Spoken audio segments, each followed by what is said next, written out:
என் பேர் வந்து ஜேம்ஸ் ராஜ். நான் காலார்வழியில் இருக்கிறேன். எனக்கு கல்யாணம் பண்ணி 2 பசங்க இருக்கிறாங்க. இப்போ சென்னையில் வந்து சூப்பு கடை வச்சுருக்கிறேன். நான் வந்து கத்தோலிக்க வந்து திருச்சபை சேர்ந்தவங்க. ஒரு 3 தலைமுறையாக வந்து நாங்கள் அதே தான். அப்போ நான் என் கல்யாணத்துக்கு அப்புறமும் என் குழந்தைகளையும் மனைவியும் நான் எல்லா கோயிலுக்கும் கூட்டிகிட்டு போவேன். எந்த கோயிலை கண்டாலும் எந்த ஒரு சாமியை கண்டாலும் உடனே விழுந்து கும்பிட்டுருவாங்க. எனக்கு இயேசுநாதர் தான் கடவுள் அப்படிங்கிறது தெரியாது. எங்கள் வீட்டில் என்ன சொல்லுவாங்கன்னா, எல்லாமே கடவுள் தானே அப்படின்னு சொல்லுவாங்க. பக்தியாக இருந்தாங்களே தவிர கடவுளை பற்றிய பயம் இல்லை. நான் ஒரு 30 வருஷத்துக்கு குடி பழக்கத்துக்கு அடிமையாக இருந்தேன். இப்போ நான் சென்னையில் பார் வந்து ஒரு 8-9 வருஷமாக பார் நடத்தினேன். அது இன்னும் குடிக்கிறதுக்கு எனக்கு கொஞ்சம் அதிகமான வந்து வாய்ப்புகள் ஆகிப்போச்சு. அப்போ காலையில் எந்திரிச்சு மார்க்கெட்டுக்கு போகிறதுக்கு முன்னாடி ஒரு 5 மணிக்கு பல்ல விளக்கிட்டு எல்லோரும் டீ குடிப்பாங்க. நான் ஒரு கோட்டு குடிச்சிட்டு தான் மார்க்கெட்டுக்கு போவேன். 10 மணிக்கு எல்லா வேலையும் முடிச்சுட்டு பாத்திரத்தெல்லாம் கழுவி போட்டுட்டு அங்கே உட்காருவோம். உட்காந்து குடிக்க ஆரம்பித்தோம் அப்படின்னா பசங்கள் ஒரு 7 பேர் 8 பேர் உட்காந்து குடிப்பான். அவங்க ஒரு கோட்டு ஒரு ஆப்பை தனித்தனியாக எடுத்து வச்சு குடிப்பாங்க. அப்போ நைட்டு நான் ஒரு ஆப்பு எப்படியும் குடிச்சிருவேன். அது யாரும் குடிக்கலைன்னா கூட நான் அந்த ஆப்பை குடிச்சிட்டு எனக்கு பத்தாது, மறுபடியும் குடிப்பேன். எப்படியும் ஒரு நாளைக்கு வந்து ஒரு ஃபுல்லுக்கு மேலே தாண்டிடும். ஒவ்வொரு நாள் இன்றைக்கி நிப்பாட்டிடும், நாளைக்கு நிப்பாட்டிடும். ஆனால் நிப்பாட்ட முடியாது. 6 மணி ஆனிச்சுன்னா விட்டு போயிடுவேன். இப்படி பல நாட்கள் கிடையாது, வருஷங்கள் போயிடுச்சு.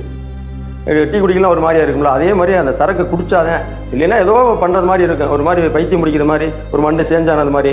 சரி போவோம், ஒரு கட்டிங்காவது குடிச்சிடணும் அப்படின்னு நினைப்பான். குடிக்கல அப்படின்னா ஏதோ பைத்தியம் பிடிச்சது மாதிரி, மெண்டல் பிடிச்சது மாதிரி, வீட்டுக்குள்ளேயே என்னகிட்ட டென்ஷன் ஆகுறது, பிள்ளைங்ககிட்ட டென்ஷன் ஆகுறது, ரொம்ப பைத்தியம் பிடிச்சது மாதிரி பண்ணுவாங்க. இப்படி ஒரு 30 வருஷமாக வந்து குடியை நிப்பாட்ட முடியாமல் குடிச்சிட்டே தான் இருந்தேன். நான் வந்து கத்தோலிக்க திருச்சபையை சேர்ந்ததுனால ஜோமாலை கழுத்தில் எப்போவுமே போட்டிருப்பேன். எனக்கு வந்து குடிக்கணும்னு தோணும் போதெல்லாம் அந்த ஜோமாலையை வந்து கலட்டிடுவேன். காலையில் விடிய காலம் அந்த போதை தெரிஞ்சோன்னா மறுபடியும் எடுத்து அதை கழுத்தில் மாட்டிக்கிடுவேன். இது போக ஒரு நாளைக்கு பான்புராக்கு வந்து ஒரு 30 பாக்கு போடுவேன். அதை வந்து ஒரு பாக்கு போட்டு துப்புனேன்னா அடுத்த பாக்கு போடுறதுக்கு ஆரம்பிச்சிடுவேன். பாக்கு வந்து ஒரு பண்டில் வாங்கி தெரியாமல் வீட்டுக்கு வந்தாலும் வீட்லேயும் வச்சுருப்பேன், பாரில் இருந்தாலும் பாருக்கு கீழே வச்சுருந்துருப்பேன். போட்டுக்கிட்டே இருப்பேன். ஒரு நாள் 30 பாக்கு குறையாமல் போடுவேன். பக்கத்தில் வந்தாலே கிராஸ் பண்ணாலே வாடை வரும், பாக்கு சரியான வாடையாக வரும். வார்த்தைகள் வந்து இந்த கெட்ட வார்த்தையில் என்ன வார்த்தை இருக்கோ அதான் கண்டுபிடிச்சி பேசுவேன். நான் எந்த நேரம் எப்படி பேசுவாங்கன்னே தெரியாது. நாங்கள் அவங்கள விட்டு ஒரு அடி நானும் என் பிள்ளைகளும் கொஞ்சம் விலகியே தான் இருப்போம், எச்சரிக்கையாகவே அவங்கள்ட்ட பேசுவோம்.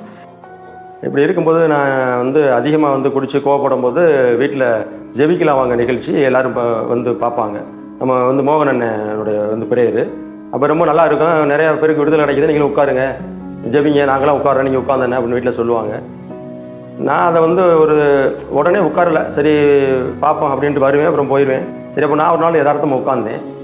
அப்போ உட்காந்து ஜெபம் அந்த அவர் பண்ண வந்து பிரேயரை பார்க்கும்போது என் மனசை ஏதோ அவர் சொல்கிற சில வார்த்தைகள் வந்து தொட்டுச்சு. அப்போ எங்கள் முன்னோர்கள்லாம் இயேசுநாதர் தான் கடவுள்னு சொல்லலை.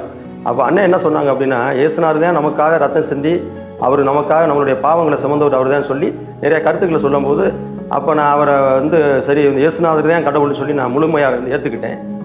இப்படி இருக்கிற காலகட்டங்களில் செபிக்கலாம் வாங்க நிகழ்ச்சியை நான் தொடர்ந்து பார்த்துக்கிட்டே வந்தேன். தொடர்ந்து பார்த்துக்கிட்டே வரும்போது மோகன் அண்ணன் ஒரு நாள் வந்து குடிகாரங்களுக்கெல்லாம் அவங்க வந்து செபிச்சாங்க. தலையிலையோ நெஞ்சிலையோ கை வச்சு செபிங்க அப்படின்னு சொன்னாங்க. என்னுடைய இருதயத்தில் ரொம்ப பாரமாக அழுது, எனக்கு இன்றைக்கி விடுதலை கண்டிப்பாக வேணும், எனக்கு விடுதலை கொடுங்க. இது வந்து 30 வருஷம் நான் வந்து அதிகமாக வந்து குடிக்கி தண்ணிக்கு பான்புராக்கு அடிமையாக இருக்கிறேன், இன்றைக்கி விடுதலை வேணும்னு செபிச்சேன். செபிச்சுட்டு அந்த பிரேயருக்கு அப்புறம் என்ன பண்ணினேன் அப்படின்னா, என்னுடைய டைரியில் எடுத்து அதை எழுதினேன். நீங்கள் அற்புதம் செய்கிற கடவுள், எனக்கு இந்த அற்புதத்தை நிகழ்த்தி கொடுங்கன்னு சொல்லி அந்த இதில் எழுதிட்டு நான் படுத்துட்டேன். காலையில் எந்திரிச்சு பார்க்கும்பொழுது எப்போதும் காலையில் வந்து செஞ்சால் தலையில் ஒரு மாதிரி வலிக்கு சரக்கு அடிச்சு படுத்தேன்னா, அன்றைக்கி தலைவலி மற்ற உடம்பு காலி வலி எதுவுமே இல்லை. என்ன நம்ம உடம்பே ரொம்ப வந்து ஃப்ரீயாக இருக்கிற மாதிரி எனக்கு தெரிஞ்சிச்சு.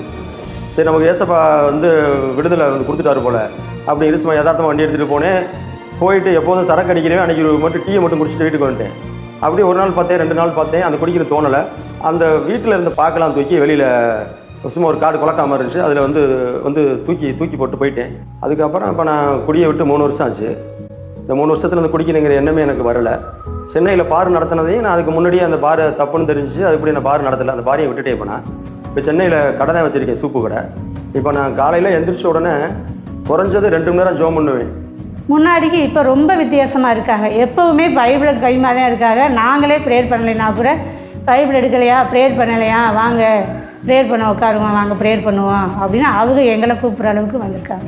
இப்போ நான் பழைய மாதிரி வந்து கோவப்படுறது இல்லை, அந்த கெட்ட வார்த்தைகள் வந்து சுத்தமாக நான் வந்து பேசுகிறது இல்லை. இப்போ 30 வருஷம் குடிப்பழக்கத்தில் இருந்தும் இந்த பான்புராக்கு பழக்கத்தில் இருந்தும் எனக்கு வந்து விடுதலை கொடுத்த என்னுடைய ஏசப்பாவுக்கு கோடான கொடி நன்றி. ஒரு ஆச்சரியமான விடுதலை இல்லை? 30 வருஷம் மதுபானம் பழக்கம்